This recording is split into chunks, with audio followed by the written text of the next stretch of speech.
Buenas noches a todos. Les doy la bienvenida a esta segunda sesión de discusión de casos clínicos de la Sociedad Paraguaya de Cirugía. Agradezco al coordinador, doctor Alejandro Jiménez, por su colaboración y a todos los panelistas, tanto de la capital como del interior del país. Y sin perder más tiempo, entonces le paso al doctor Alejandro Jiménez la coordinación de la discusión de esta noche. Muchas gracias. Hola, buenas noches. Muchas gracias, doctor William, a la SOPACI, el doctor Yosnel, el soporte informático que siempre nos da Carlos. Muchas gracias a todos y vamos a tratar de hacer de la misma manera que la otra vez o que solemos hacer siempre en la SOPACI en forma presencial, bien interactivo. Así que sin más trámite presentamos el caso. Tenemos 6 panelistas hoy de primer nivel, creo que todos los tienen ahí en su pantalla, ¿verdad? La doctora Idalia, el doctor Miguel Ferreira, Martín Verdén, el doctor Higinio Roja, Alfredo Chaparro y Felipe Ayala Huerta. Y los presentadores Gerald Segovia, y Maximiliano, Gerald del Hospital de Clínicas Sala Cuarta y Maximiliano del IPS. Y vamos a coordinar, vamos a tratar de hacerlo ágil con la doctora Mara. Así que sin mucha discusión, bienvenido a todos. Presenta al doctor Gerald primero, ¿verdad? Así era. Así mismo. Adelante, Gerald.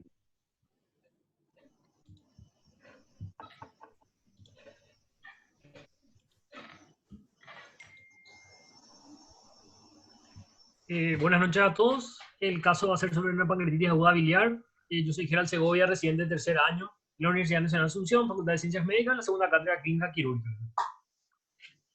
Sobre el paciente, sus datos de filiación: paciente EP, masculino, 62 años de edad, un peso de 86 kilogramos y una talla de 1,78 m, procedencia de Asunción, profesión vendedor, estado civil separado. El antecedente de la enfermedad: el paciente consultó 48 días antes del ingreso a nuestro servicio por dolor abdominal que inició en epigastrio, tipo cólico de moderada intensidad, que irradiaba en región periumbilical, hipocondrio derecho. En este servicio, donde había consultado inicialmente, le hacen el diagnóstico de una apendicitis aguda. No teníamos los datos laboratoriales de esa primera consulta que recibió el paciente. Entonces se procede a una apendicectomía abierta en dicho servicio. Durante la cirugía constataron un apéndice de características congestivas. Entonces, en el postoperatorio solicitaron enzimas pancreáticas que vinieron elevadas, por lo cual hicieron el diagnóstico de una pancreatitis aguda biliar, ya que el paciente era conocido portador de litiasis vesicular. El paciente quedó internado luego de su cirugía por 15 días en ese servicio y solicitó un retiro voluntario, ya que el paciente estaba hemodinámicamente estable, nunca tuvo una alteración ni renal, ni respiratoria, ni cardiovascular. El paciente va a su casa por su propia voluntad y reingresa en el mismo centro 7 días después de su retiro voluntario. En el reingreso, el paciente vuelve a solicitarle las enzimas pancreáticas, que siguen elevadas, por lo cual le realizaron una tomografía con contraste, ya que el paciente se encontraba aproximadamente en su día 22-23 de enfermedad, y constataron colecciones líquidas peripancreáticas. Deciden iniciarle imipenem en ese servicio y le continúan imipenem por 27 días. El paciente tuvo una buena evolución, ya que él en ningún momento estuvo necesitando oxigenoterapia, no estuvo necesitando inotrópicos, la función renal se mantuvo conservada en todo este periodo de internación, pero la semiología abdominal del paciente fue empeorando. Inicialmente empezó con distensión abdominal y su abdomen fue pasar de blando depresible a poco depresible. En todo momento el paciente estuvo tolerando la vía oral, no hubo necesidad de colocar ningún tipo de sonda para la alimentación, pero como estaba evolucionando mal, deciden derivarla a nuestro servicio para un mejor manejo y tratamiento. Gerald, una preguntita ahí para todos, pero para vos. Cuando reingresó el paciente, para ubicarnos nomás, cuando reingresa el paciente, ¿le reingresan con el diagnóstico ya de pancreatitis? Y le reingresan como una pancreatitis probable, porque el paciente se había ido de alta con ese mismo diagnóstico y vino de vuelta por un dolor abdominal, siempre en el abdomen superior, y por la alta sospecha de entrada ya se le solicitó la enzima pancreática, ¿verdad? pero sí, su reingreso siempre fue con el diagnóstico de pancreatitis en el otro servicio, porque era conocido del lugar. ¿Alguno de los panelistas hubiera tomado otra actitud? Acá entra el paciente, le hacen tomografía y ya al constatar colecciones peripancreáticas ya comienza con un antibiótico. ¿Alguno de los panelistas, y Vidalia, comenzamos por las mujeres, ¿verdad? ¿Le hubiera hecho otra cosa en ese momento? No le iniciamos antibiótico de entrada, doctor. No, los datos que nosotros tenemos del paciente fue sometido a la cirugía, claro. En ese momento no recibió antibiótico terapia, quedó internado, tuvo una buena evolución, por lo cual asumo que no le quisieron iniciar y el paciente se retira. Al reingreso, al contratar su enzima pancreática elevada, sí ya le inician carbapenem del tipo imipenem, ¿verdad? Y él se quedó internado 27 días en ese servicio, donde recibió los 27 días imipenem.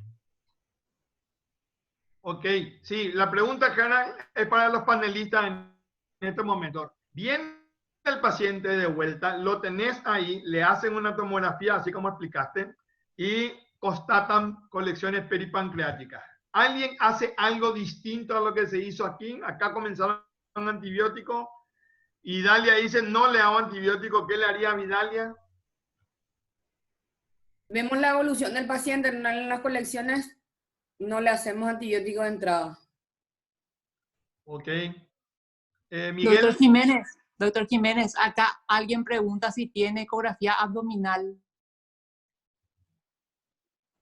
El paciente, cuando fue derivado a nuestro servicio, lo único que nosotros recibimos fue una tomografía que fue hecha el día anterior a la derivación y los últimos laboratorios. Nosotros no recibimos ningún método de imagen que fue solicitado durante su internación en el otro servicio. Entonces, yo no puedo ser tajante al decir si tenía o no tenía, pero lo único que le hicieron, reingresó y le hacen una tomografía que tampoco estamos teniendo nosotros en nuestro servicio, ahora mismo. Ok. Miguel, ¿cómo harían en el Nacional con este paciente así mismo? De entrada, le haces la misma pregunta que que le hacemos a todos los panelistas. Bueno, primero, él reingresó en el servicio, digamos, a los días 22 de enfermedad, ¿verdad, Gerald? Aproximadamente 22 días de enfermedad. Primero que la amilasa no le pediría porque no me sirve absolutamente de nada. Si viene elevado, no me interesa. No sirve absolutamente de nada. Me iría directamente a unas imágenes. Y a las imágenes vería qué es lo que hay. A esta altura, más bien lo que tiene que tener el paciente es una necrosis pancreática y peripancreática, que son las más frecuentes. No creo en esta colección líquida aguda peripancreática porque eso prácticamente se reabsorbe en todo y en general no necesita ningún tratamiento. Por otro lado, tendría que ver el cuadro clínico del paciente. Si es que el paciente tiene alguna sospecha de infección de la necrosis pancreática y peripancreática, sí le haría antibiótico. Pero acá no tenemos ningún dato de eso, Gerald, ¿verdad? De la otra institución, nada. Solamente que... Espérame, Gerald. Miguel, la pregunta concreta, porque si no se nos va el tiempo. Recibí a este paciente y es una tomografía, hace una tomografía y tiene colecciones líquidas peripancreáticas. ¿Te basás en las imágenes o te basás en la clínica del paciente a los 22 días del inicio de la enfermedad para darle antibiótico? Esa es la pregunta. No. Linda pregunta, me parece, ¿no? La clínica del paciente es lo que hay que tener en cuenta. Tampoco hay que punzar, pero yo no creo que tenga colección líquida aguda. Yo creo que es una necrosis pancreática y peripancreática. Una colección líquida aguda. Aséptica. Totalmente aséptica, entonces. Okay. Hasta ahí estamos. Ok, Martín Verdem, jefe de servicio de cirugía IPS.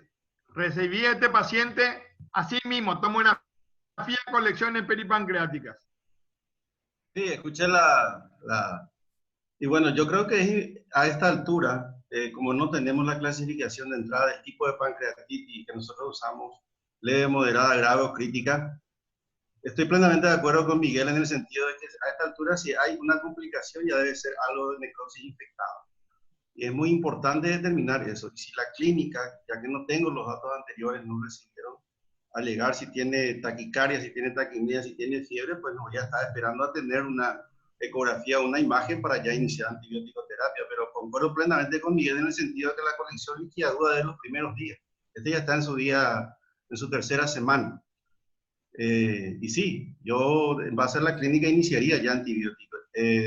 Me llama la atención los 15 días más 7 que sorteó el paciente, así que no sé las condiciones en las cuales reingresó al servicio, no entendí bien, pero basado en la clínica ya iniciaría antibiótico terapia y una nueva tomografía, porque esa tomografía hay que ver de qué fecha es, de qué día de enfermedad, del momento del inicio de la afección. Y ahí vamos a decidir la conducta posterior. Ok. Le pido al doctor Higinio Rojas, bien concreto, le inicia antibiótico a este paciente así basado en dos cositas, las colecciones líquidas peripancreáticas y el evidente deterioro del paciente porque él volvió al lugar donde había pedido salir, vuelve al día 22. Evidentemente es un caso muy especial. Ya tiene una operación previa, ¿verdad? En donde seguramente ya recibió antibióticos. Para nosotros es importantísimo las imágenes, la TAC dinámica que podría orientarnos hacia un estado de severidad, gravedad. Entonces iniciaría antibiótico terapia, sí. Ok, doctor Ayala Huerta, te pregunto en lo siguiente, Mara, ¿alguna pregunta del público? Para darle después la palabra a Gerald. Sí, acá preguntan si es que hay imágenes de la tomografía. Esta primera tomografía no tenemos. Tenemos una tomografía que le hicieron antes de derivarle a nuestro paciente que ya es aproximadamente en el día 42. Pero que es la tercera semana, no contamos en nuestro servicio. Pues no fue derivado con esos estudios. Ok, seguí, Gerald. El paciente refiere cuadros similares anteriores, pero que nunca requirió internación. Él negó todo tipo de patología de base y en el momento del ingreso lo que él tiene un antecedente quirúrgico es la apendicectomía que se le había realizado. El examen físico, como el paciente llegó con nosotros. Llegó una presión arterial de 130/80, no estaba taquicárdico, no estaba taquipnéico, no estaba febril.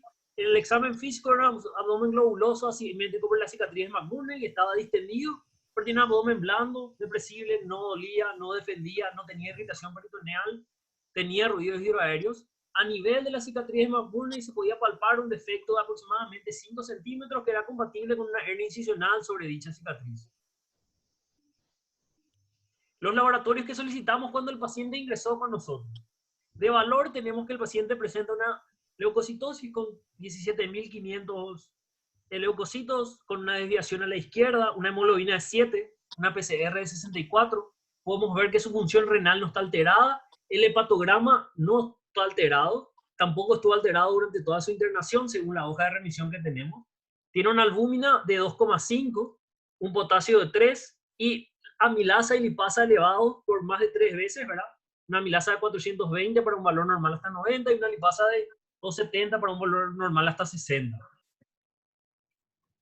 El diagnóstico que el paciente presenta al ingreso es una pancreatitis aguda biliar moderadamente severa por una complicación local, ¿verdad? Según Atlante modificado, una hernia incisional sobre una cicatriz McBurney y L3-W2R1 por la clasificación europea, una anemia moderada severa, una hipocalemia y polvoinemia. Tenemos una tomografía que el paciente se había realizado un día antes de derivar, que se le deriven a nuestro servicio. Gerald, pasa la tomografía y quédate ahí, vamos a hacer una pregunta, ¿sí? Pero mostrando el ataque. Ya. Hola. ¿Qué está pasando?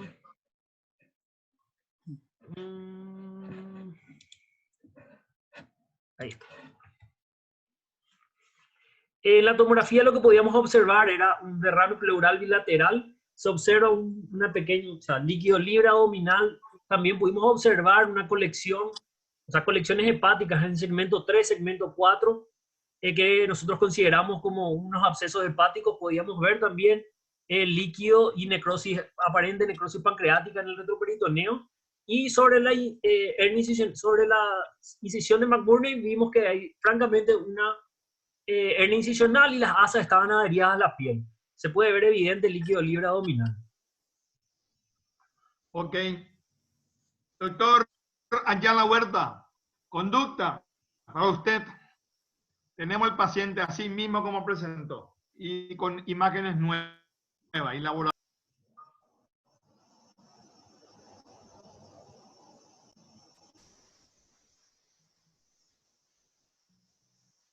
Doctor Ayala Huerta. Salgo. Doctor Alfredo Chaparro, ¿conoce al paciente? Tampoco. Bueno, ahí está, Alfredo. Escuchaste la primera parte del caso, Alfredo. Y ahí está el doctor Ayala Huerta también. Están los dos. Y están los demás panelistas. Doctor Ayala, ¿nos escuchás? Está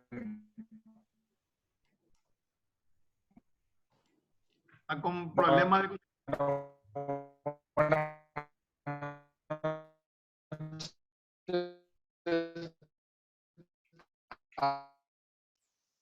No se escucha.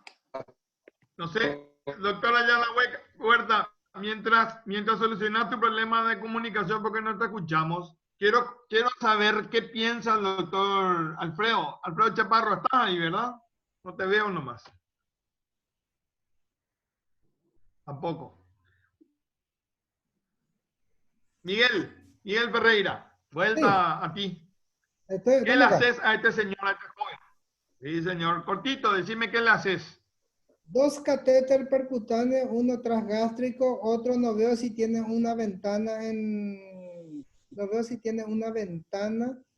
A ver, un poco más lento, un poco más lento, un poco más lento. Anda pasando, por favor. Un poco más. A ver, seguimos.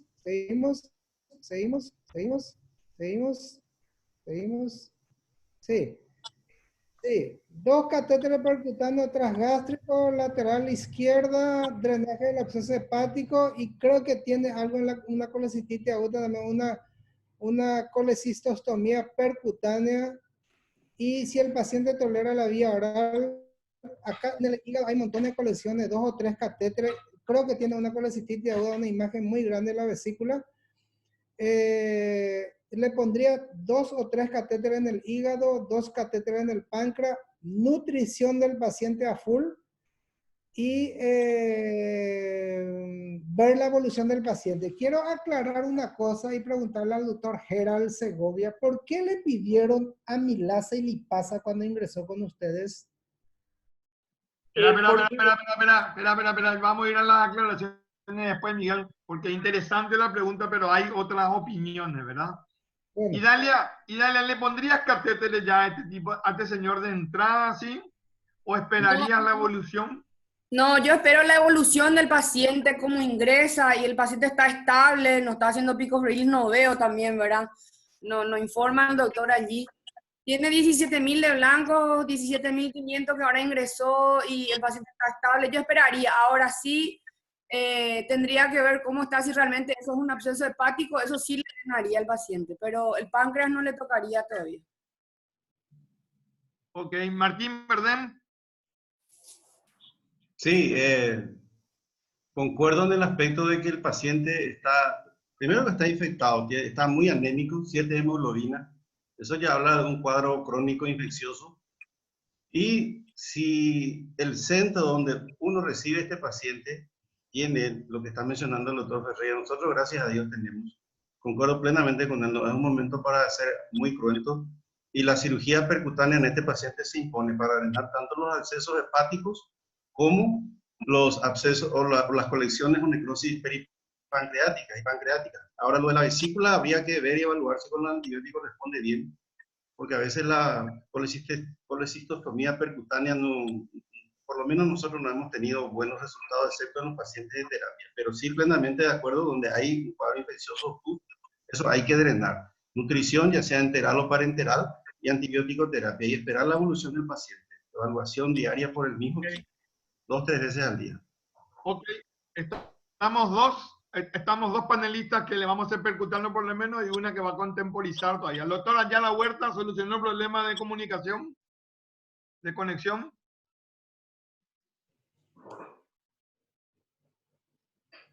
Doctor Ayala Huerta. Perdón, quería agregar algo en el aspecto de, se da por sentado, pero siempre es muy importante enviar a estudio todas esas muestras que se obtienen. A veces uno da por Sí, sentado, sí. pero no se realiza. Claro que sí. Mara, preguntas del público. ¿Tenés preguntas? Sí, sí, sí. Acá el doctor Ramón Rodríguez pregunta si cuándo se realizó esta TAC, a cuántos días de enfermedad cursa el paciente y si hay clínica de infección. Hola. El Hola. paciente fue derivado aproximadamente en el día 42 de enfermedad a nuestro servicio y le realizan un día antes de derivarle a nuestro paciente, ¿verdad? Que estaba en el día aproximadamente 40-41 de enfermedad. O sea, Y ese, no, esa, el paciente no ingresó séptico en nuestro servicio, ¿verdad? La evolución le vamos a ir contando después, pero él ya estuvo recibiendo el imipenem por 27 días en el otro servicio, por lo cual se decidió continuar el mismo tratamiento una vez ingresado y ver la evolución para ver si había que cambiar algo. Ok, preguntas concretas, Mara, y respuesta concreta, porque si no el tiempo se nos va. ¿Otra pregunta, Mara, tenés? No, solo comentarios. No, no. Otra pregunta no. Doctor Higinio Rojas, ¿qué le hace a este paciente concreto? Así te llega, no está infectado, dice Gerald. Paciente delicado. Habría que estar atento, ¿verdad? Ver la evolución, clínica, laboratorial, para someterle a algún procedimiento. Esa es mi opinión. O sea, lógicamente, si hay alguna colección de mayor importancia, había que drenar. Pero estaría muy, muy pegado al laboratorio, a la evolución clínica. ¿Drenaje percutáneo, doctor, o drenaje, doctor Higinio, drenaje percutáneo, drenaje abierto? ¿Qué le hace? Ahí donde vos estás, ¿qué le haces? Y bueno, acá en nuestro medio difícilmente se haga un percutáneo, casi no manejamos ese tipo de cosas. Y en alguna ocasión hemos hecho la abierta, ¿verdad? Pero lógicamente, para abrirlo de entrada, no todavía es mucho concepto. Sí, pueden poner en silencio sus... replica mucho. Doctor Chaparro, breve pregunta. ¿Qué le hace a este señor así de entrada, llegando a tu servicio?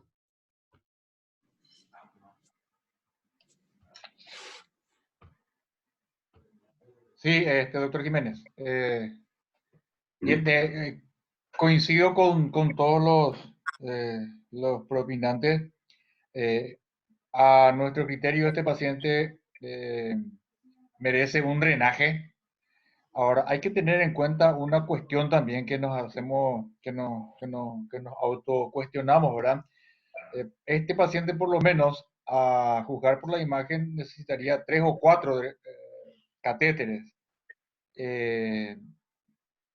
Yo entiendo que quizás algunos servicios cuenten con la capacidad de tantos catéteres, pero no todos los servicios pueden colocar 3, 4 catéteres. Estamos hablando de muchas cosas. Eso forma parte de nuestro análisis cotidiano. Esa es mi opinión, doctor Jiménez. Pero si no tuvieras los 3 o 4 catéteres, ¿vos le entrarías a operar a drenar abierto?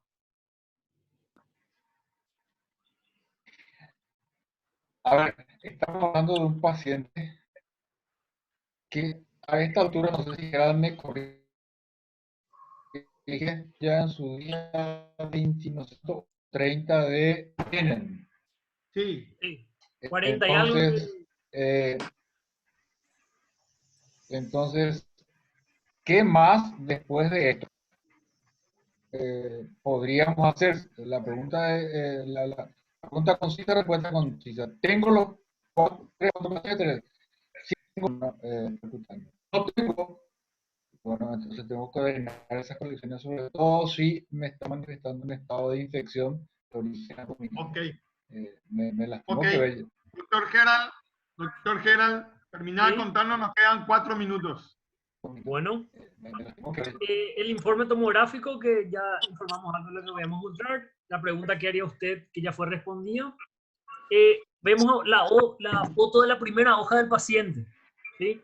El paciente ingresa en el día 49 de enfermedad, como podemos ver aquí. En el día 50 de enfermedad, primer día de internación en nuestro servicio, el paciente presenta un pico febril. Vemos que en ese mismo día el paciente se encuentra taquicárdico con una frecuencia cardíaca de 105 y tiene una diuresis de 1700 aproximadamente en las últimas 24 horas. Con este pico febril, lo que se realiza en nuestro servicio es colocación de una vía venosa central, policultivar al paciente, toma como cultivo por 2, puro cultivo, se realizó una ecografía abdominal y el plan del servicio fue el drenaje percutáneo guiado bajo pantalla tomográfica inicialmente. El paciente se encuentra el día 28 de enfermedad cuando realiza este pico febril. Este es el informe de la ecografía que fue realizada en el servicio. Lo que pueden informar es un volumen de 200 a 300 cc aproximadamente de un material hipoecoico en la celda pancreática, unas colecciones en segmento 4, segmento 3, ¿verdad? Que ya fue evaluado con la tomografía. Esto pedimos más por términos médicos legales porque no teníamos imágenes en nuestro servicio, entonces al ingreso se le solicitó esa imagen. En el segundo día de internación, que estamos marcando aquí, vemos que el paciente sigue taquicárdico con una frecuencia cardíaca de 108, tiene una diuresis disminuida, orinó solamente 920 cc en las últimas 24 horas. Ya vemos que está empezando a tener una falla renal. Estamos en el día 29 de enfermedad, el paciente se encuentra normotenso. Con la ecografía abdominal previa realizamos una nueva para evaluar un drenaje percutáneo, ya que en ese momento, por problemas técnicos, el tomógrafo de nuestro hospital no estaba en funcionamiento. Entonces se realizó la ecografía. No se encontró una ventana para poder pulsar, para poder colocar los catéteres de manera segura, por lo cual lo único que se pudo hacer es una paracentesis del líquido abdominal. Vemos la fotografía de los 3 líquidos porque se punzó en fosa ilíaca izquierda, en hipogastrio y en fosa ilíaca derecha. Todos los líquidos fueron enviados para cultivos y retornaron negativos a las 72 horas. También enviamos el estudio parasitoquímico y solicitamos el dosaje de amilasa en el líquido que retornó 11.900. Una preguntita ahí, Gerald, una preguntita para aclarar nomás. ¿Cuál fue la indicación de la paracentesis? Era porque era lo único que encontramos líquido libre abdominal y era en el momento lo único que podíamos realizar porque no teníamos una ventana, no tuvimos una ventana para poder punzar y el paciente tuvo un pico febril el día anterior, o sea, en la noche anterior realmente, a las 22, 23 horas aproximadamente.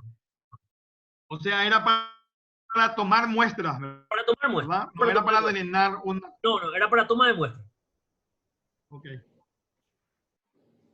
Continúa cortito que te queda 1 minuto.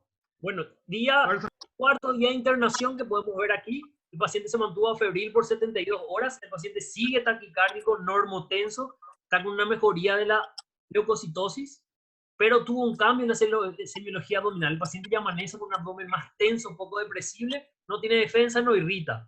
Sobre la cicatriz de McBurney podemos ver signos de celulitis y tiene en su hemograma del día retornó 24.000 blancos con una desviación a la izquierda. El paciente seguía con buena tolerancia. Quédate, Gerald. Paciente así mismo en el Nacional de Itagua. Miguel Ferreira, una sola frase, una sola oración. ¿Qué hace con este paciente? Contestando. Si no tengo drenaje percutáneo, es cirugía esto. Laparoscópica si puedo, caso contrario, convencional. Más cirugía. Martín Verdem. Totalmente de acuerdo, ya está con 24.800 blancos, está disminuyendo su diuresis, está distendido, o sea, el paciente está en un cuadro séptico muy importante y la causa sigue ahí adentro. Martín, haceme sencillo. ¿Le haces una laparotomía? Sí, señor, si hay método laparoscópica. de cirugía, o laparoscópica o abierta, pero hay que operarle al paciente. Doctor Felipe Ayala Huerta, tercera tentativa de tenerte con nosotros. ¿Qué tal? Ahora sí, por fin. Y hay que abrir eso. ¿Qué le hacemos? Hay que operar. Hay que operar. Claro, hay que operar. ¿Algún panelista no dice, o sea, no está de acuerdo con esto o todos la abrirían en este momento? Solo que no esté de acuerdo nomás. ¿Perdón? Hay que operar. Hay que operar. Oh, dicen hay que operar. Harald, ¿qué hicieron?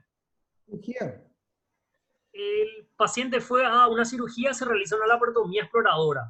Una incisión mediana, a la apertura de la cavidad se constató aproximadamente 400 cc de un líquido negro achocolatado, como vimos en la punción anterior. Se constata evidentes sitios de atonecrosis. Se observa también una necrosis grasa, el apelotonamiento del epiplón en el flanco derecho.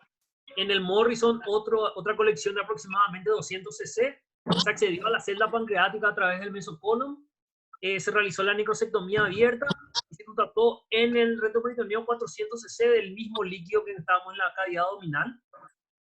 A la evaluación del hígado constatamos que las imágenes eran de abscesos hepáticos. Se realizó el destrechamiento y el drenaje.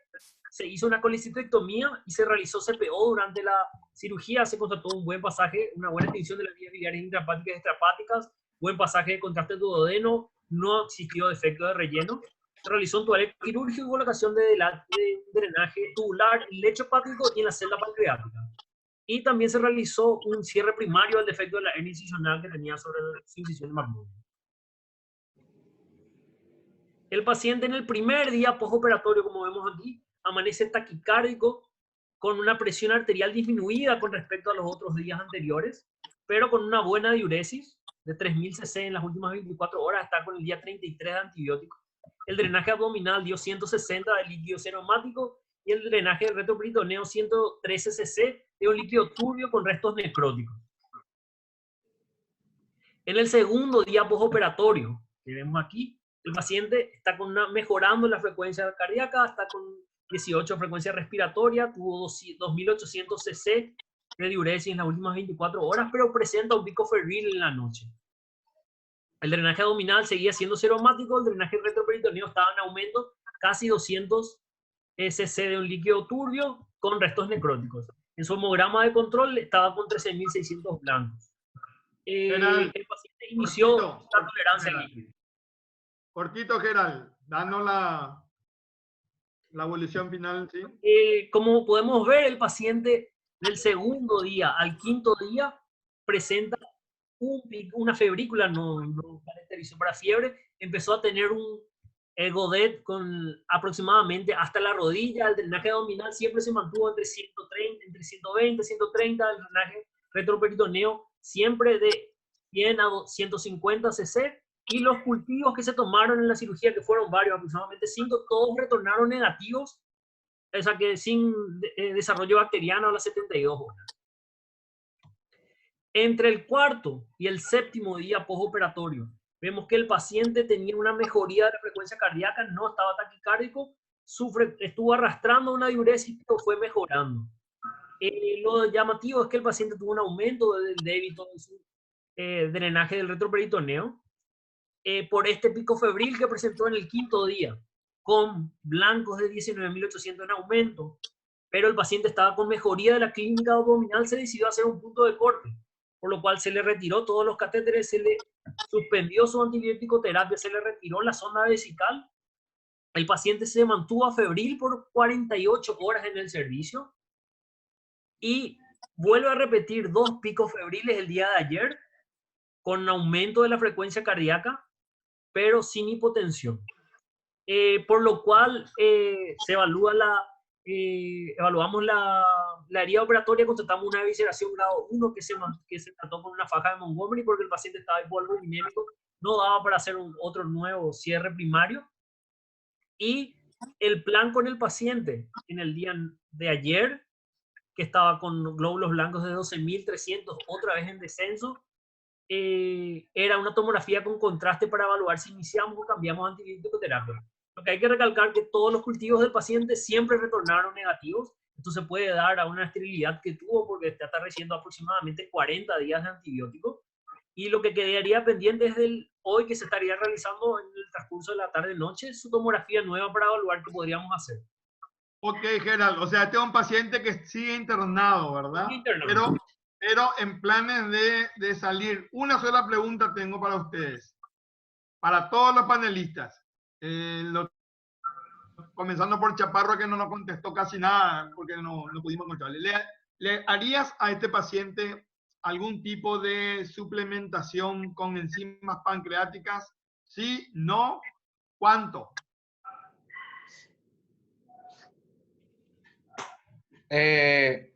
No, absolutamente no, doctor Jiménez. Suplementación con enzimas pancreáticas en caso solo de una insuficiencia pancreática. Recordemos que por más grave que sea la pancreatitis aguda y la cantidad de necrosis que uno pueda retirar, contrariamente a lo que se pensó por mucho tiempo, la necrosis es principalmente del tejido peripancreático, no así del pancreático. Rara vez hay necrosis del mismo pancreático, y rara vez hay una insuficiencia pancreática posterior a esto, pero eso iremos viendo luego, pero no, estamos hablando de la parte nutricional y no. Ok, ¿alguno de los panelistas le haría suplementación pancreática en este mismo momento en forma aguda? Sí, le haría yo, doctor Jiménez. Miguel Ferreira, ¿cuánto? 100.000 por día. Perdón. 100.000 por día, 100.000, entre 50 y 100 por día. Porque hay un porcentaje alto de que hace insuficiencia pancreática y a pesar de que el paciente recibe la proteína y la caloría necesaria, no va a absorber porque no hay enzimas pancreáticas suficientes para digerir esos alimentos. Ok, estoy de acuerdísimo y está bastante demostrado por el doctor Domínguez Muñoz, su grupo y todo, que estos pacientes inclusive en la fase aguda hacen una pancreatitis por múltiples razones, ¿verdad? Hace lo que vendría a ser una insuficiencia pancreática, pero bueno, estoy de acuerdo con lo que dice también Alfredo, que durante mucho tiempo pensamos que hacían, pero son cosas para ir discutiendo. Doctor Gerald, nos va a tener al tanto de cómo salió esto, ¿verdad? Sí, esperemos que el paciente evolucione favorablemente. Vamos a ver qué retorna en su nueva tomografía para ver si hay que hacer otra conducta más o qué estaríamos realizando con el paciente.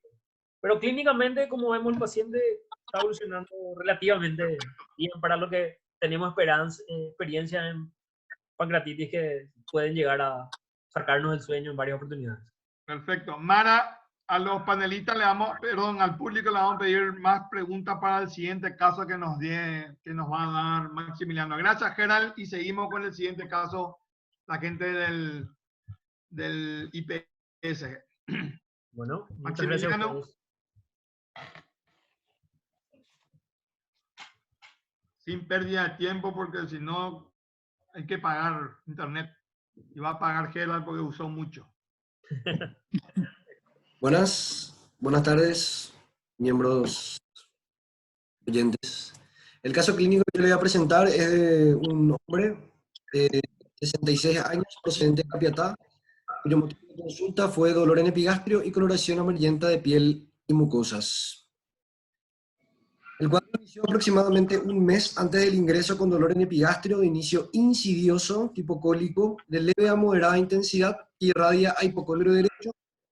Se acompaña de sensación de pesadez postprandial pasajera y meteorismo. 3 semanas antes se agrega al cuadro coloración amarillenta progresiva de piel y mucosas, más coloración tipo guaraná de la orina. 5 días antes se agrega prurito, además de pérdida de peso involuntaria de 5 kilogramos en este tiempo. El paciente niega sensación febril. Paciente hipertenso, en tratamiento regular, prostático benigno, en tratamiento regular, artrosis de rodillas sin tratamiento, y como cirugías previas, hubo una peritonitis apendicular hace 47 años y una hernia inguinal derecha no complicada hace 49 años. Al examen físico, una presión arterial 130/90, frecuencia cardíaca 78, respiratoria de 18 por minuto, temperatura de 36.7. El abdomen globuloso, piezas de tejido celular subcutáneo, cicatriz mediana infraumbilical, cicatriz de Felicet del lado derecho, blando, depresible, ligeramente doloroso a la palpación epigastrio, sin defensa ni signos de irritación peritoneal. La sonoridad conservada en todos los cuadrantes. No se palpan tumoraciones ni visceromegalias. Ruidos hidroaéreos conservados. Piel y mucosas, marcado tinte ictérico. Urgencia conservada. Resto del examen físico sin particularidades. Paciente lúcido, cardiovascularmente estable, respiratoriamente estable. Él ingresa por la urgencia, de manera que se le solicita rutinariamente un laboratorio y una ecografía abdominal. El laboratorio informaba 6.200 blancos, 53 neutrófilos, llamativa eosinofilia de 14%, el resto en rango y un perfil hepático alterado. Una bilirrubina total de 15 a expensas de la directa 9.8, fosfatasa alcalina de 780, GOT 163, GPT 370, amilasa y lipasa dentro de los rangos normales. La ecografía... Maximiliano, quédate ahí, porque todo el mundo está leyendo y todo el mundo tiene ya esta imagen ya, ¿verdad? Quédate ahí, no hace falta leer lo que todos vemos. Martín conoce el caso, así que conoce Martín. No te vayas a hacer el conocer. Sí, conozco. Doctor Ayala Huerta, apelando a internet, ¿qué le haces a este paciente? Ya tenés la historia, tenés acá el laboratorio y tenés la ecografía. Tu diagnóstico y tu plan de trabajo. Bueno, me gustaría hacerle una tomografía contrastada para ilustrar más aún la imagen de la cavidad abdominal y ver cómo se encuentra el área biliopancreático y investigar sobre ese punto, ¿verdad? Eso es lo que sería en primer lugar, ¿verdad? Ok. ¿Y qué pensás? ¿Qué pensás de este paciente? Así como está. ¿Qué tiene? ¿Cuál es tu...? Tiene una patología biliopancreática, una patología biliar, algo hay por allí. Ok. ¿Y Dalia? Primero le hace su tacto rectal. No escuché que el doctor haya dicho eso. Y esto es una ictericia obstructiva. Obviamente le indico directamente su colangio retrógrada endoscópica. Perdón, no te copié yo lo último. No sé si yo nomás. ¿Qué? Lo último. ¿Qué dijiste? CEPRE. ¿Le harías directo una CEPRE? Sí. Una CEPRE, ok. El doctor... Disculpe. Higinio. Disculpe, hola. Sí. Hola. Sí. ¿Me escuchas? ¿Quién? Sí, Hola. ¿quién sos? Doctor Felipe Ayala Huerta. Sí, doctor Felipe. Sí. Me gustaría que se haga una tomografía y si se constata que hay dilatación de las vías biliares, ahí partir para una colangioresonancia. Hoy día exigen mucho los endoscopistas una colangioresonancia porque les da una mejor idea de la situación del árbol biliar para no hacer una CEPRE a ciegas. Ese yo creo que sería el camino, una tomografía, una colangioresonancia y luego la CEPRE. Ellos usan mucho para orientarse antes de la CEPRE directa. Anteriormente ellos tenían la conducta de hacer una CEPRE directa, pero hoy día ellos quieren tener una idea por imágenes. Ok, doctor Ayala Huerta. Doctor Higinio, amarilla. Este paciente está con una imagen, sospechan ahí en la ecografía abdominal, una imagen en páncreas, ¿cierto? Usted le pide una tomografía, va a una colangioresonancia, pide la CEPRE que dice Vidalia, ¿o qué haría, doctor Higinio? Evidentemente es un proceso obstructivo y en nuestro medio hacemos TAC y CEPRE directamente. O sea que Vemos primero una tomografía a los efectos de identificar algunas otras cosas, porque puede ser varias otras causas, y después haríamos una CEP.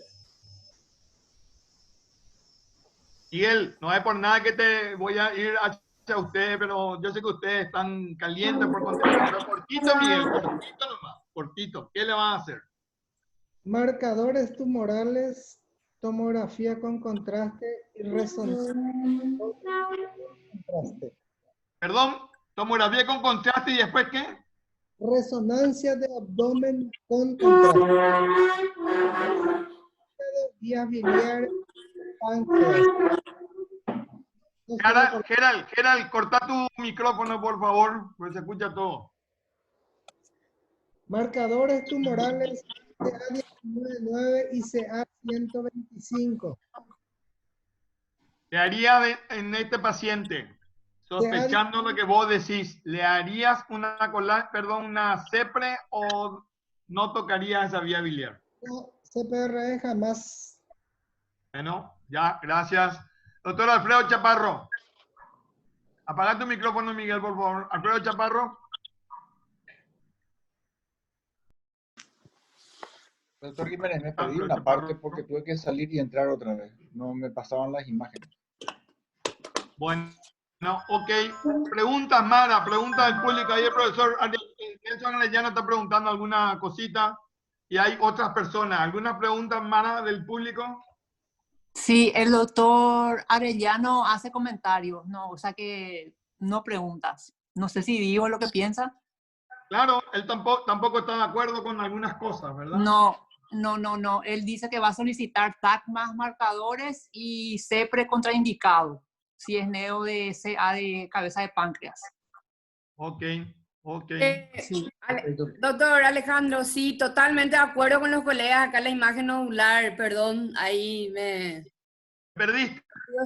Me perdí legalmente. Y ahora mirando bien, totalmente de acuerdo con los colegas. Y mis disculpas, de hecho, que primero hay que investigar bien así. Estoy de acuerdo con el doctor Ferreira. A no ser que Maximiliano y Martín nos estén metiendo un golazo en dorsal. Pero acá con la imagen, totalmente. Parecería una obstrucción a nivel de la cabeza del páncreas, aparentemente, pero tenemos que objetivar un poquito mejor. Hay gente que le va a pedir hoy una tomografía, hay otro que le va a pedir por ahí una colangioresonancia, y hay alguno, como yo, que nos gusta mucho últimamente la econdoscopía, ¿verdad? Para certificar un poco mejor. Veamos qué hizo el servicio, el IPS. Contanos. Perfecto. En el contexto del paciente, nosotros se llegó en conjunto al diagnóstico de un síndrome ictérico obstructivo de probable etiología neoplásica, un probable TU en la cabeza del páncreas, además del barro biliar ya mencionado en la ecografía abdominal. Nuestra conducta a seguir fue primeramente solicitar, dentro de todas las opciones mencionadas, una tomografía con contraste y marcadores tumorales, CA19-9, CA125, CA, alfa-fetoproteína también. Se solicitó. Maximiliano, ¿lanzamos la encuesta? Sí. Sí, lancen la encuesta. Eso fue en el día 1. El día 2 de internación. Maximiliano, dale un segundo a la gente que conteste para poder seguirte a vos. Un segundito. Perdón, un segundito. No pasa nada. Y ya podrías. La gente contesta, ya podés seguir, ¿verdad? Bueno. Seguí nomás, Maximiliano, seguile. Ahí ya nos va a contar. Continúo. El paciente en su día 2 de internación presenta un pico febril de 38 grados. El dolor abdominal se aumenta en intensidad, localizado específicamente en epigastrio, según refiere el paciente, y de moderada intensidad. La frecuencia cardíaca de 90 por minuto, frecuencia respiratoria de 22 por minuto, presión arterial de 190, y el laboratorio que tenía del día previo, que era durante la noche. En este contexto, como era el día 2 iniciando, y ya se había solicitado la tomografía, Mientras se esperaba esa tomografía, se decidió por una probable colangitis, por dolor, fiebre, ictericia, realizar un drenaje de la vía biliar por vía retrógrada endoscópica. Quédate ahí, Maxi, y vamos a leer lee vos mismo el resultado de la encuesta. O Carlos, la encuesta. Sí, tenemos un 58% para la respuesta A, TAC con contraste. Un 34% para la respuesta B.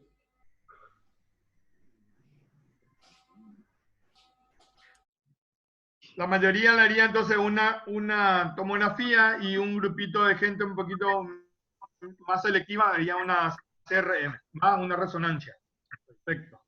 Nosotros habíamos elegido TAC con contraste por la disponibilidad del estudio, siendo también la endoscopía una buena opción. Sin embargo, la poca disponibilidad y el alto costo hizo que tomemos la opción de la primera. Sin embargo, como les mencioné, presentó síntomas de una colangitis, por lo que se realiza una CEPRE de urgencia en ese segundo día de internación. Maxi, quédate ahí. Quédate. Miguel, ustedes que tienen todo, porque ahí en el Hospital Nacional, y Martín Verdén, ustedes que tienen todo. ¿Optás acá por hacerle una CEPRE optás por hacerle un drenaje percutáneo para no tocar allá abajo la papila? Primero Miguel y después Martín. No, drenaje percutáneo es mejor por la fibrosis que pueda provocar un drenaje por vía endoscópica. Por otro lado, el drenaje percutáneo tiene su morbilidad, es decir, sus complicaciones. Pero de preferencia es drenaje percutáneo, pero nosotros a veces no tenemos eso. Lo que sí contamos prácticamente todos los días es con drenaje endoscópico, o sea, por vía endoscópica le colocamos una prótesis. Si tuviera las dos cosas, 24 horas todos los días, por eso era la pregunta así, ¿verdad? Teledirigida para ustedes. A vos, Martín. Percutáneo. Martín. Sí, hay que acordarse de lo que decía la ecografía, porque todavía no mostró el resultado de la tomografía, que las vías biliares intrahepáticas no estaban dilatadas. Por lo tanto, por ejemplo, a mi amigo Guido le va a costar mucho realizar eso. Este paciente fue a colangioresonancia más papilotomía, pero en el contexto de ictericia más fiebre y elevación de blancos, diagnóstico probable de colangitis. Por eso fue a ese estudio. Bueno, la ecografía no mostraba vías biliares intrahepáticas dilatadas y por la premura del cuadro se decidió realizar una colangiopancreatografía retrógrada endoscópica, doctor. En dicho estudio se constató una estenosis, una papila tópica, y de la cual se realizó papilotomía y se constató una estenosis filiforme de 5 centímetros de longitud en colédoco distal, con dilatación proximal de 8 milímetros, vías biliares intrahepáticas no dilatadas, dilatación con catéter dilatador de 10 French por 7 centímetros, colocación de una endoprótesis plástica de la cual drena instantáneamente bilis oscura. Ese mismo día, como el plan era realizarse la tomografía, dicho plan continuó y se constató en esta tomografía que en la porción, tengo fotos por una cuestión técnica, tenemos la cola, el páncreas, cuerpo y cola completos, y que a nivel de la cabeza hay un aumento del tamaño de la cabeza con área focal protruyente a nivel del borde anterior y en íntimo contacto con la pared del duodeno, sin franco plano de clivaje con el mismo. Además, adenopatías peripancreáticas de hasta 12 por 6 milímetros. No se constatan el estudio sin particularidades. Acá se ve también la endoprótesis in situ y la vesícula biliar cargada de contraste por el procedimiento de la CEPRE que se hizo más temprano. Espérame, no te pases de ahí, no te pases del ataque, Maxi. Porque creo que hay encuesta, ¿verdad? No, la encuesta era previamente... No hay encuesta después. Los marcadores tumorales y qué se decide. dentro de 2 slides aproximadamente. Bueno, metele. Perfecto, se ve la endoprótesis in situ, retornan los marcadores tumorales, como ha mencionado el doctor Ferreira que había solicitado, sea en rango, alfa-fetoproteína en rango, CA199, 73,3 para una normalidad de hasta 37, y un CA125 de 45,1 para una normalidad de hasta 35. Ahora sí, se lanza la siguiente. Sí, espérame, Maxi. Doctor Alfredo Chaparro, ¿viste la tomografía, Alfredo? Sí, he visto, doctor Jiménez. Le descartás para cirugía, lo llevas a cirugía, ¿qué diagnóstico tenés? ¿Qué haces con este paciente? Cortito porque estamos a 10 minutos de cerrar esto. Sigue la sospecha de un probable tumor en cabeza de páncreas. Me gustaría ver la resecabilidad o no de este tumor, y bueno, eso se va a conseguir viendo todas las imágenes, ¿verdad? De imágenes muy limitadas del páncreas, pero hasta el momento se trató de una colangitis aguda de probable obstrucción maligna que bueno, está solucionado, ¿verdad? Pero me gustaría ver toda la imagen tomográfica. Sí, doctor. El informe que nosotros presentamos, que a nosotros nos presenta el servicio de tomografía del IPS, habla específicamente del aumento del tamaño focal de la cabeza, sin franco plano de clivaje con el duodeno, y no menciona la relación con los vasos mesentéricos, vena porta. Sin embargo, nace en nosotros la pregunta de si solicitaríamos otro estudio o si iríamos a una cirugía en el contexto de una laparotomía exploradora. Bueno, un segundito, Maxi, dame un segundito, que me gustaría saber qué piensan allá el doctor Ayala Huerta y el doctor Higinio. Cortito nomás. Cortito, ¿qué piensan? ¿Qué piensan de este paciente? Doctor Ayala Huerta. Para mí endoscopía con toma de biopsia. Econdoscopía. Sí, econdoscopía con toma de biopsia. Doctor Higinio. Doctor Higinio. Doctor Miguel Ferreira. Hola, una econdoscopía con una toma biópsica. Hay una sospecha de un tumor de cabeza de páncreas. ¿Se puede ver la foto del cuerpo y cola de páncreas nuevamente? Está pidiendo mucho ya, Miguel. Está pidiendo mucho con lo que todos tenemos. Econdoscopía con punción. No me gusta este cuerpo y cola de páncreas. No me convence para que sea adenocarcinoma de páncreas. Idalia. Idalia Medina.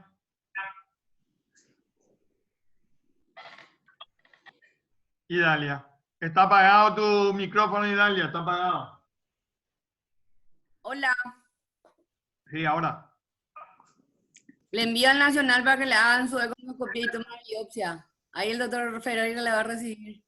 Ok. ¿Tenemos la encuesta, Carlos? Econdoscopía con toma de biopsia al 85% de los... ¿Qué hicieron en el servicio, Martín? Sí, doctor. Nosotros no contamos con la econdoscopía y debido a las disponibilidades y posibilidades económicas del paciente, se decidió realizar una laparotomía exploradora a fin de tomar conducta final intraoperatoriamente. El hallazgo operatorio fue una tumoración en la cabeza del páncreas de aproximadamente 10 centímetros de diámetro, de consistencia sólido-elástica que invade colédoco distal, cara posterior del estómago y duodeno, sin plano de clivaje con estructuras adyacentes, una vesícula biliar normodistendida, de paredes delgadas, con pelvis clara en su interior, sin cálculos, cístico fino y largo y un colédoco de difícil identificación. No se constatan metástasis hepáticas ni carcinomatosis peritoneal.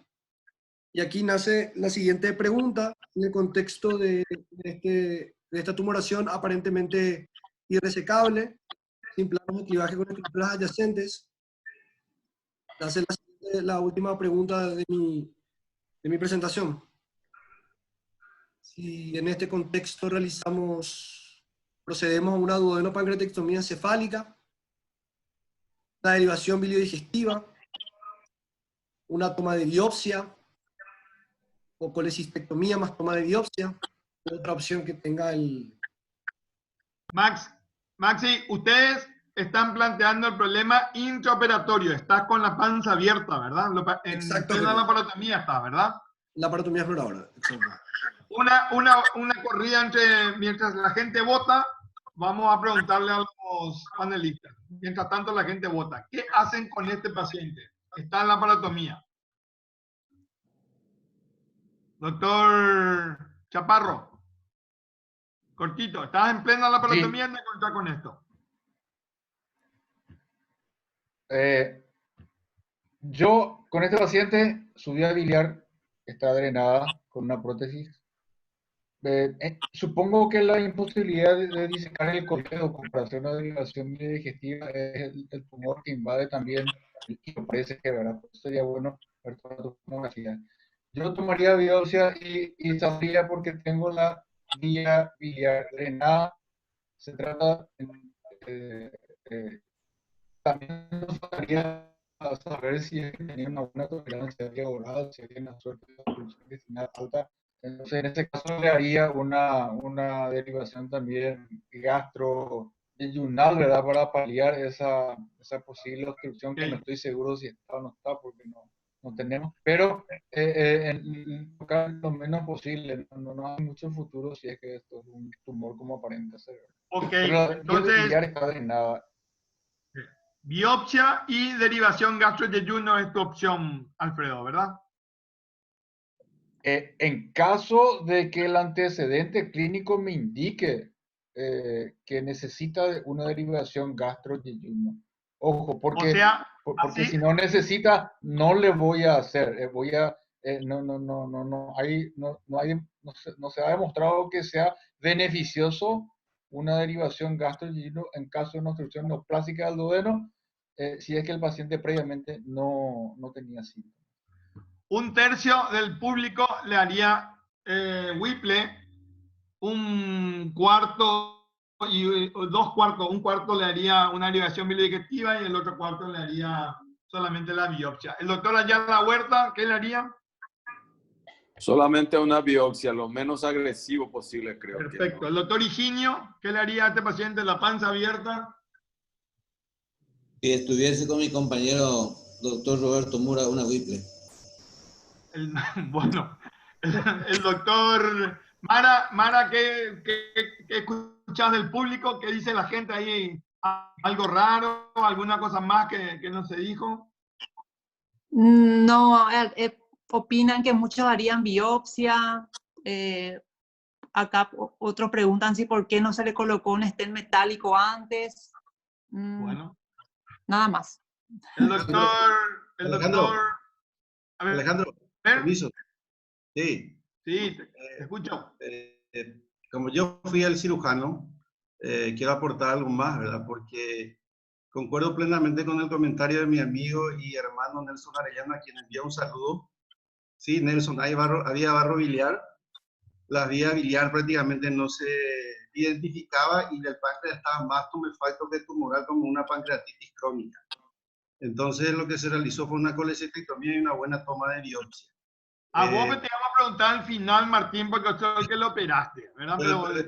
Pero que ya son las 8:05 y me vas a cortar de repente, Pato. En honor al tiempo, puedo mencionar que la operación efectuada, como dijo el jefe del doctor Martín Martín, colecistectomía convencional más toma de biopsia incisional del tumor.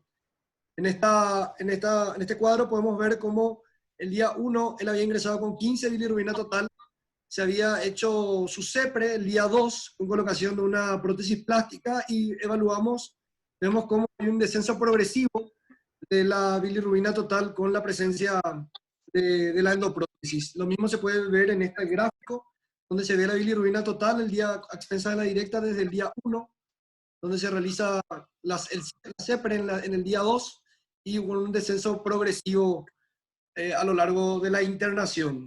Maxi, ¿tienen el resultado de la biopsia? Que es lo que a todos nos interesa.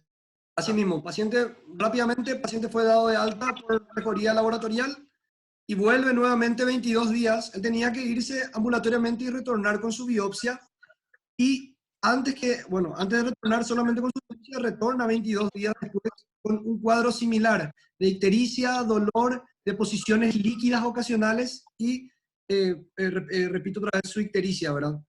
Ahí vemos que volvió a tener el mismo cuadro a pesar de la endoprótesis que ya tenía, hiperbilirrubinemia. Quiero especificar la eosinofilia, 11%, y su ecografía que habla de vías biliares intrahepáticas dilatadas, un colédoco no visualizable y tampoco un páncreas no visualizable por interposición de gases. Solicitamos el retorno, el paciente se vuelve a internar en este contexto, se le solicita el retorno de anatomía patológica que informó fragmentos pequeños de parénquima pancreático con infiltrado inflamatorio crónico, fibrosis, atrofia y notándose además en el infiltrado un componente eosinofílico que oscilaba más o menos de 10 a 30 eosinófilos por campo, compatible con pancreatitis crónica eosinofílica. El patólogo solicita una inmunohistoquímica en este contexto. Menciona que esta es una enfermedad extremadamente rara, extraordinariamente rara en su forma primaria y que está relacionado a múltiples patologías, no solamente mencionar infecciones parasitarias, reacciones de sensibilidad medicamentosa, alergia a la leche, pancreatitis linfoplasmocitaria esclerosante, una gastroenteritis eosinofílica, entre otras causas. De esta manera, nosotros, mientras que recibíamos esto, también estábamos haciendo imágenes, porque podría haber sido una migración solamente de la endoprótesis, y se les vuelve a solicitar una tomografía en este contexto, en esta segunda internación, y vemos que la tumoración estaba ligeramente aumentada de tamaño en la tomografía, y se nota la endoprótesis in situ todavía a nivel de la cabeza de lo que sería la porción intrapancreática del colédoco. Se le solicita una resonancia magnética también en ese contexto. Se ve una señal de flujo filiforme en colédoco medio y distal y un ducto pancreático de calibre habitual. En esa misma internación, 2 días después, le solicitamos su CEPRE, donde vemos que la prótesis plástica estaba in situ, pero con escaso drenaje de bilis. Se realizó extracción de la misma y se contrastó, notándose, además de la estenosis del colédoco distal, que ya conocíamos, también una estenosis del hepático común, pero sin dilataciones de las vías biliares intrapancreáticas. Se colocan 2 prótesis plásticas. Con el resultado de la anatomía patológica, nosotros y la inmunohistoquímica que ya teníamos, se solicitó inmunohistoquímica que se mandó con el doctor Bollino, quien mencionó que es un diagnóstico de pancreatitis crónica rica en eosinófilos sin evidencia de enfermedad asociada a IgG4. Ok, Maxi, ¿ese ya es el reporte final? Ese es el reporte final. Sí, doctor, así mismo, ese fue el reporte final. Brillante. Hay un caso igualito presentado por el Hospital Nacional y lo que quiero saber es el tratamiento que le hicieron, porque Maximiliano, decime el tratamiento y le vamos a preguntar después al joven Miguel Ferreira el tratamiento que ellos hicieron hace 3 años más o menos. Sí, doctor. En base a lo sabido sobre la enfermedad, hay que descartar otras enfermedades concomitantes y el tratamiento fue realizado con bonos de metilprednisolona por 3 días y luego prednisolona por vía oral. En principio 50 miligramos de manera escalonada. El paciente tenía elastasa fecal muy disminuida y también tenía concomitantemente una insuficiencia pancreática exógena, de manera que el tratamiento fue con corticoides y con pancreatina, 50.000 unidades con comidas grandes y 30.000 unidades para la media mañana y lo que sería la media tarde. Ok, ese ya es el tiempo. Miguel Ferreira, ¿tuvieron el mismo caso? ¿Le trataron igual? Miguel Ferreira. Es un caso es bastante raro. Realmente hay que hacer un manejo de no operar en pacientes, porque estos pacientes, a pesar del tratamiento con corticoides, tienen su recidiva y tienen su evolución a pancreatitis crónica. Entonces creo que estuvieron muy bien de no ir a resecar o hacer una Whipple, porque todos sabemos las complicaciones agudas que puede tener una Whipple y las complicaciones crónicas. Claro, Miguel, la pregunta es, ¿ustedes le trataron igual con bolo de corticoides y también la IPE o variaron algo? Es para sacar un provecho de este paciente. Maxi, apaga tu micrófono. Prednisona por vía oral más enzimas pancreáticas por 3 meses. Buenísimo el caso, buenísimo. Martín, ¿puedo te cerrar? agradecemos. Martín, ¿iba a decir algo?